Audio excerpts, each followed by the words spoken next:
The fact that this author, Horikoshi, man, the social commentary is not lost on me, and I absolutely thank him for this. The American hero comes in with this ability, New Order, which essentially can be summed down to whatever I say the rules are, and you have to listen to me, is the funniest thing I've seen in this show, I think.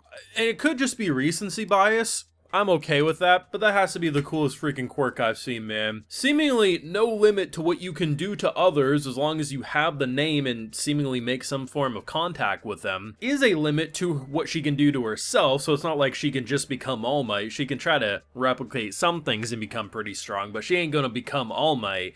But man,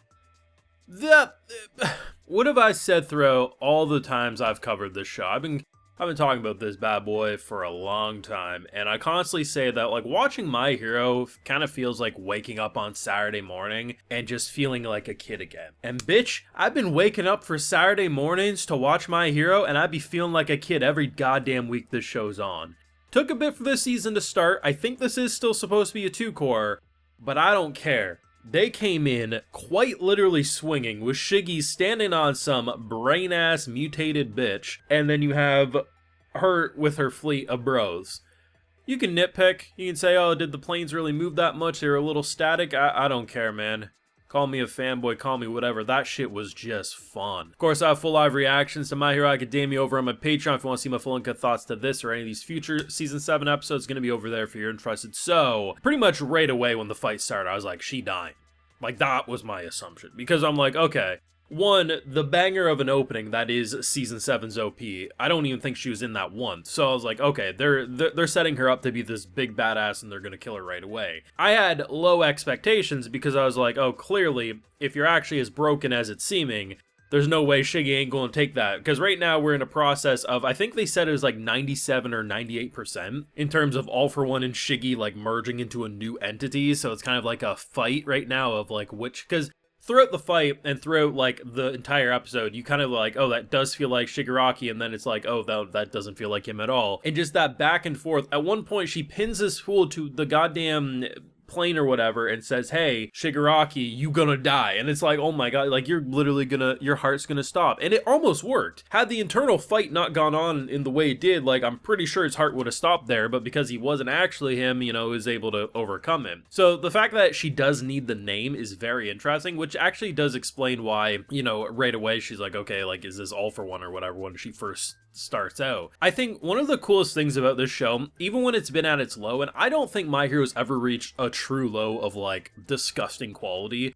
Like some people act like My Hero's this big roller coaster of is it good, is it trash? I've liked it from season 1 and I've liked it up to now. But there are better seasons and better arcs than others, of course.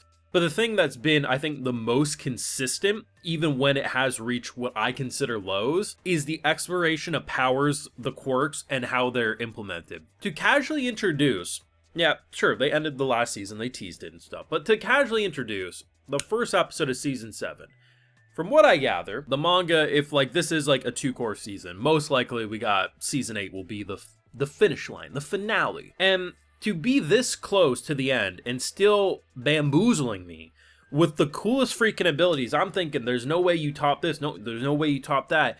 To just have America come in and say, bros, let's go save the world. And she comes in with her new order. It's just so cool. You can't tell me with a straight face that you got 7 seasons into My Hero Academia and you see big muscle American mommy come in and manipulate the air into being a version of her that she starts pummeling Shiggy to then getting shot with lasers to create a giant laser spear to then stab Shiggy midair.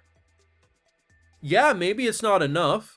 You didn't need the preview to say that, but damn it, the preview doesn't make it look pretty badass. I think I saw that fool's skin starting to disintegrate. There's something so childlike with the feeling of watching these superheroes go up against these villains, while at the same time being actually impressed with the writing of where the world's developed. Because we start this episode off basically with the pilots pretty much saying, like, you know, if we were allowed to mobilize, like, we'd be sending in so many heroes, but we gotta look after America, you know. It's just like, every country's gonna have to be looking after themselves. Like, the overall plan of how easy chaos could spread across the globe and how everyone will have to protect their own and there'll be no help for Japan. Like, it's a very good plan.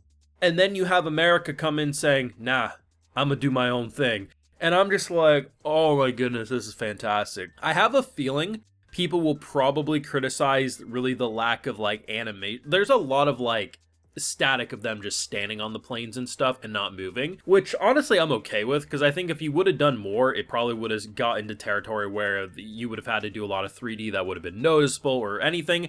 But there was constantly like stuff happening with the abilities that I think made up for maybe the lack of movement on the plane side or the fighter jet side. I don't know if people have an issue with it, but generally with those types of moments, I like see comments like that, so I just want to throw my hat out there in case people are wondering, like, nah, man, I thought this episode came back swinging. The opening was fantastic, though. The song surprised me. There was like 3 different points of the song where I was like, I feel like I'm listening to a different type of song. One of my favorite openings of the season. Ending's also pretty damn good. The music be fire, and honestly, My Hero's back. I mean, when My Hero was at a rough point with the fandom where people were telling me how trash it was, I was still enjoying it. And then the last season, season 6, I think really re-sparked a lot of interest because of just how good it was. And I think with where we're at with essentially the end of the world, it's so interesting. We know Deku stuff's going to be great. We know the Shiggy stuff's going to be great. Everything's going to be damn good this season. Whether, you know, Star and Stripe makes it out of this alive, Quirk is stolen, whatever could happen here. There's a lot of possibilities. You made a one hell of an entrance if you only have a couple episodes worth of content. That's all I'm saying. But this was definitely one of the coolest abilities I've seen. Could be recency bias. I don't care. That shit was awesome. But listen, people will say what they say. All I say is if we got this far 7 seasons into My Hero Academia, I think this is everything that people have enjoyed with My Hero Academia at this point, and that was fantastic. Hopefully there won't be a controversy about the color of the sky this season, but in My Hero do I trust that there will probably be a controversy with the color of the sky, but I joke. But let me know what you thought down below, because this was a banger. I know literally nothing about My Hero in terms of manga content. I've actually remained to be pretty spoiler-free, surprisingly. Certain shows, it's impossible, but as someone who kind of stopped using social media for anime, it's been a blessing to avoid the spoilers. But let me know what you thought, especially for anime originals, because I already know manga readers knew what to expect with New Order. Like, are you as, like, impressed with this ability as me? Let me know down below. Leave a like if you enjoyed, subscribe if you're new around here, of course, ring that bell so you can notify when I upload more, and like I mentioned, got those full live reactions over on my Patreon, and hey, while you're over there, I'll also give you a video shout out. Alright, so today we got Eddie, Chorv, H. Nanette, Davin, Kyle Cow, and Sillin. So I appreciate the support, everyone. Please take care and have a good one.